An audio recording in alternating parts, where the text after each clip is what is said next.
Bismillahirrahmanirrahim. Assalamualaikum warahmatullahi wabarakatuh. Salam sejahtera buat kita semua. Semoga kita selalu dalam keadaan sehat walafiat, tidak kurang suatu apapun. Anak-anak kelas boga yang Bapak hormati dan Bapak sayangi, pada kesempatan kali ini kita akan mulai membahas pembelajaran boga dasar dari KD 3.3, yaitu menerapkan tentang potongan bahan makanan. Anak-anak, dalam pengolahan makanan tentu saja semua bahan-bahan ada yang harus diolah sebelum dipotong,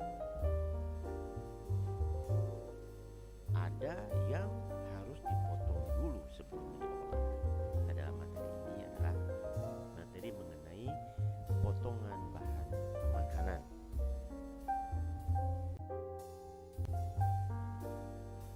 Potongan bahan makanan adalah sebagai salah satu langkah dalam proses pengolahan makanan ataupun hanya dibuat untuk keperluan garnis pada suatu hidangan. Bahan makanan yang membutuhkan pemotongan sebelum proses pengolahannya yaitu bahan-bahan seperti daging, unggas, ikan, sayuran, dan buah-buahan. Jadi artinya ada beberapa bahan yang dalam pengolahannya tidak perlu melakukan proses pemotongan. Jadi bisa dalam bentuk utuh langsung dilakukan proses pengolahan. Dalam setiap langkah dalam proses pengolahan makanan, tentu saja step demi stepnya itu mempunyai maksud dan tujuan tertentu. Seperti potongan bahan makanan ini berfungsi untuk mempermudah proses pengolahan makanan, kemudian menambah nilai estetika atau membuat tampilan makanan ini menjadi lebih cantik dan menarik. Dan yang ketiga adalah menambah selera makan bagi penikmat.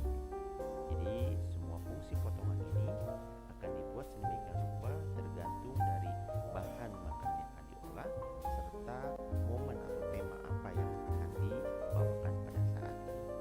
Anak-anak, kita lanjutkan ke materi kita selanjutnya.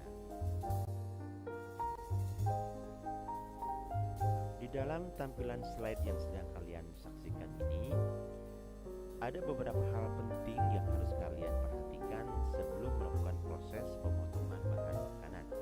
Yang pertama adalah semua bahan makanan harus selalu melalui proses pembersihan. Artinya dicuci dengan air yang bersih supaya kotoran-kotoran yang menempelnya dapat larut di dalamnya. Yang kedua, harus berusaha mempertahankan zat-zat vitamin yang ada di dalam kandungan sayuran atau bahan makanan tersebut. Yang ketiga, dalam proses pencucian, hindarkan atau jauhi resiko kerusakan bahan makanan, terutama sayur-sayuran yang bertekstur lembut.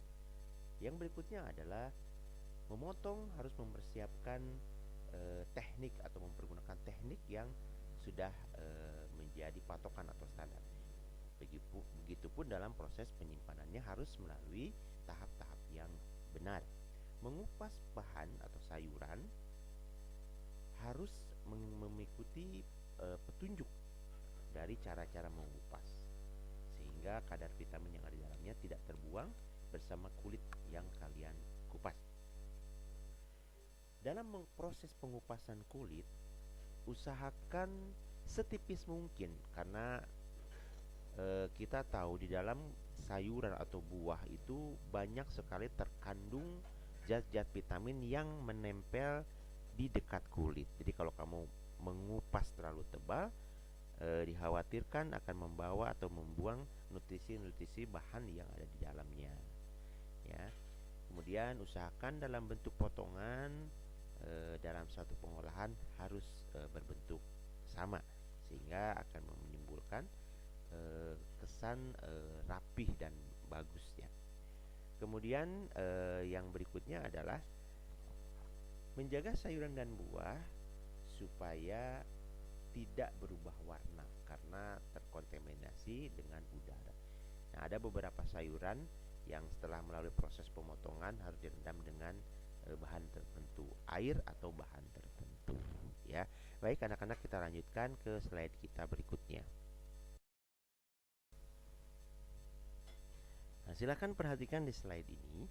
Ini adalah slide menjelaskan tentang potongan sayur atau vegetable cutting, yaitu berbagai jenis potongan sayuran dan bahan makanan yang dipergunakan untuk pengolahan makanan.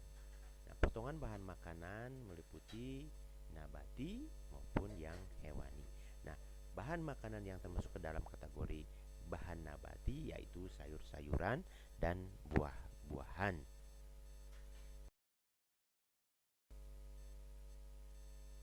Jenis-jenis potongan sayuran atau vegetable cutting.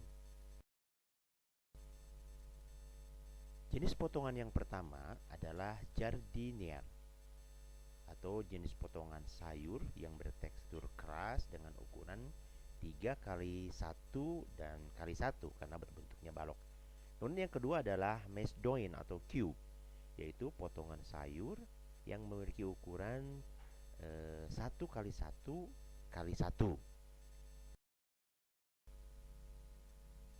Jenis potongan berikutnya adalah julienne, yaitu bentuk potongan yang berukuran atau menyerupai bentuk seperti korek api.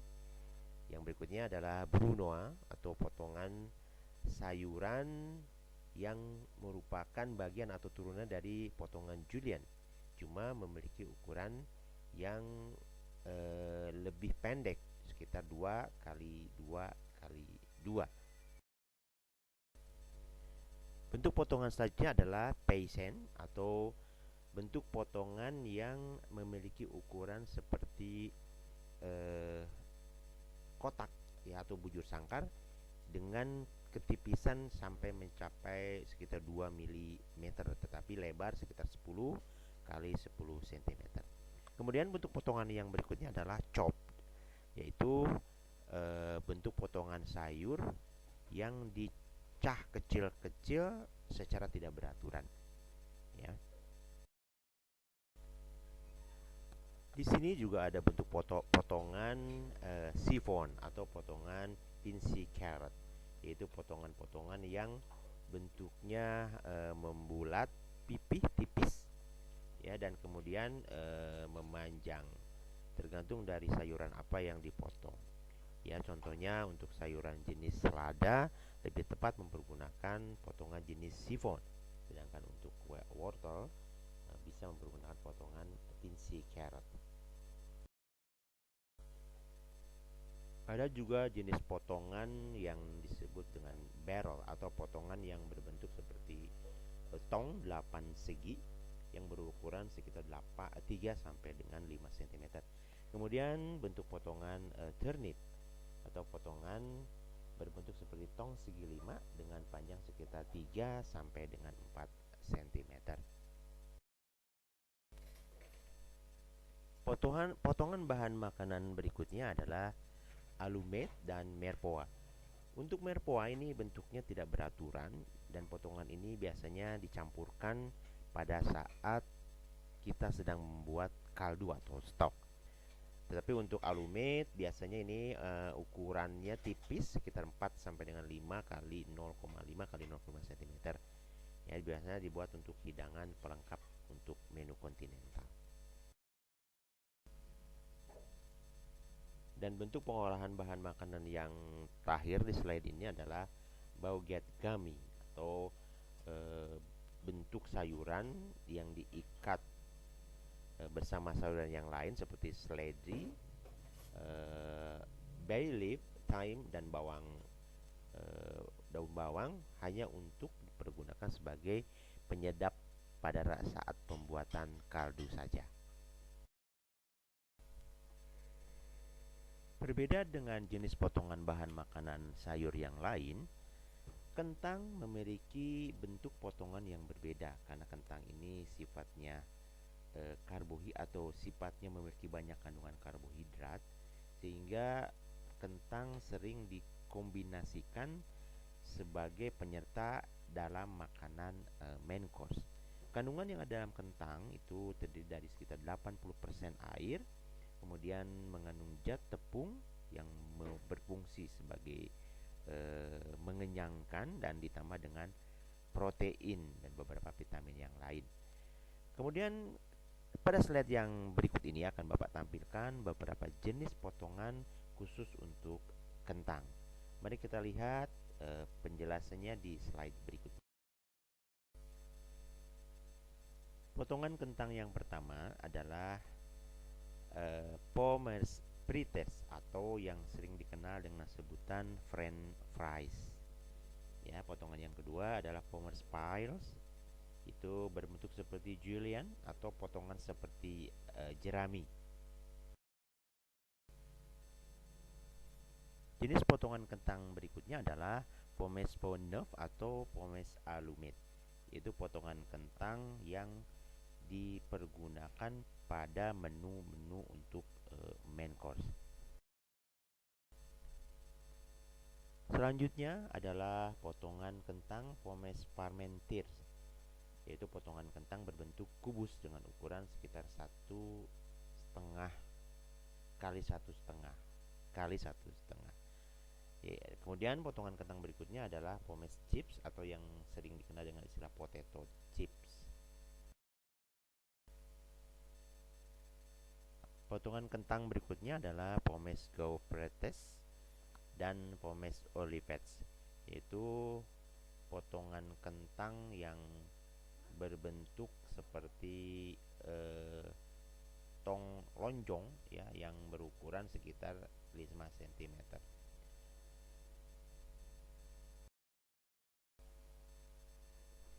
Ada juga bentuk potongan kentang yang seperti terlihat di slide ini, dan semua potongan kentang ini dipergunakan untuk menemani makanan main course.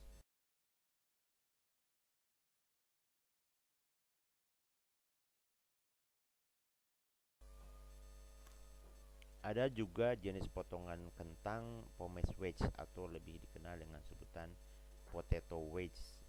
Ya, bentuknya segitiga yang selalu disertakan pada saat orang sedang makan makanan utama atau main course.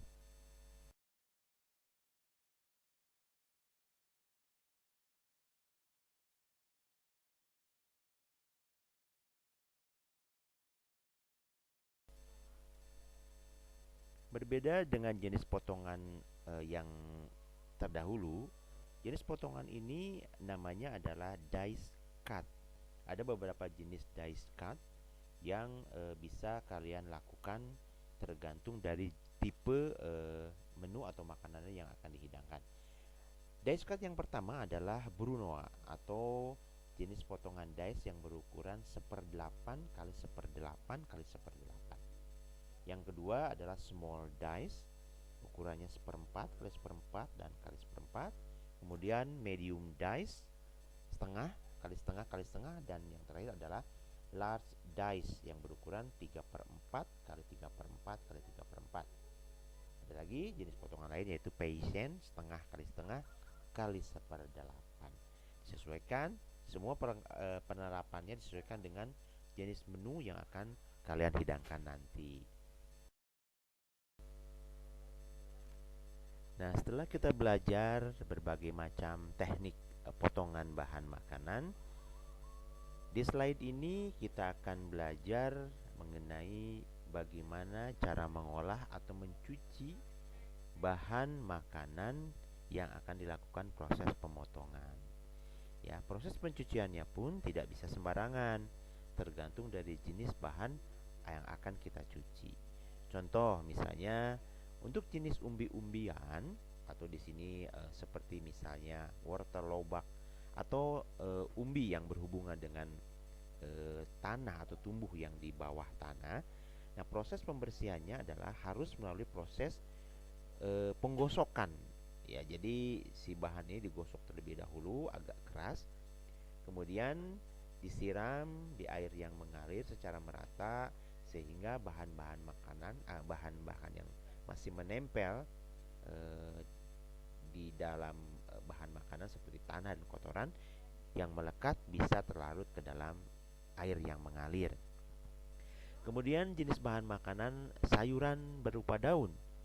Nah, ini seperti misalnya selada, bayam, dan lain sebagainya. Nah, ini dicuci dengan cara merendam. Merendam di air yang tidak mengalir, kemudian digoyang-goyangkan secara teratur sehingga bagian-bagian yang ada di dalam daun tersebut bisa larut dan terbawa di bagian dasar air. Berbeda dengan daun bawang, tetapi kalau daun bawang cara membersihkannya adalah dengan cara dipotong dulu bagian akarnya, kemudian dibelah dari ujung bawah sampai ke pucuk dan barulah dicuci dengan air yang bersih.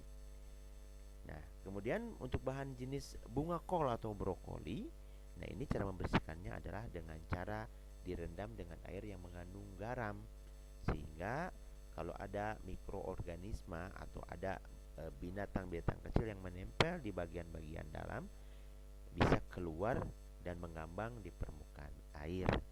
Begitu ya, jadi teknik mencuci bahan-bahan makanan berupa sayur. Ini penting sekali untuk kalian yang melakukan proses pengolahan makanan. Biasanya mencuci adalah bagian yang terpenting. Meskipun ada beberapa sayuran yang tidak boleh dipotong terlebih dahulu ya, biasanya ada yang dipotong dan kemudian dicuci, ada juga yang dicuci dulu dan setelah itu baru dipotong, tergantung dari bahan makanan apa yang akan kalian olah nanti ya. Baik, kita lanjutkan ke materi selanjutnya. Setelah kita tahu cara memotong, kita tahu cara mencuci, kemudian sekarang kita akan belajar bagaimana cara mengupas sayuran atau peeling.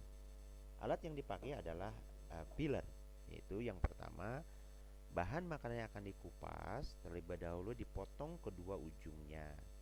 Kemudian letakkan peeler di bagian ujung yang jauh dengan badan kita. Kemudian ditarik mendekat ke bagian badan kita satu persatu dan usahakan selalu pada bagian yang memiliki kulit selalu berada di permukaan atas sehingga bisa terlihat. Kemudian langkah kedua adalah setelah peeler yang bagian depan atau dekat dengan tubuh kita itu selesai dikupas, maka putar balik sehingga bagian yang menjauh di badan kita berada di bagian dekat dan lakukan proses filling sesuai dengan langkah yang pertama. Nah, jangan lupa pada saat proses pengupasan kulit sayuran harus ditampung ke dalam suatu wadah tertentu atau bowl. Setelah itu dibuang ke keranjang sampah. Jadi tidak boleh melakukan pengupasan yang mengakibatkan penebaran sampah secara tidak terkontrol. Ini adalah catatan penting pada saat kita melakukan pengupasan kentang atau filling kentang, yaitu kalau kentang sudah dikupas harus direndam di air dingin supaya tidak terkontaminasi dengan udara yang bisa menyebabkan kentang berubah warna menjadi hitam yang akhirnya akan merubah penampilan dari pengolahan hidangan kita. Nah, anak-anak, Bapak rasa cukup sekian dulu materi kali ini. Materi yang kita bisa disimpulkan bahwa pembelajaran kita kali ini yaitu mengenai bagaimana teknik mencuci bahan makanan, bagaimana teknik atau memotong bahan-bahan makanan, sampai dengan bagaimana cara kita mempergunakan filler saat kita mengupas bahan makanan. Jadi anak-anak, tolong materi yang dipelajari karena materinya cukup banyak ya, supaya kalian bisa mengikuti pembelajaran kita pada saat praktek nanti. Cukup sekian ya, wabillahi taufiq wal hidayah. Assalamualaikum warahmatullahi wabarakatuh.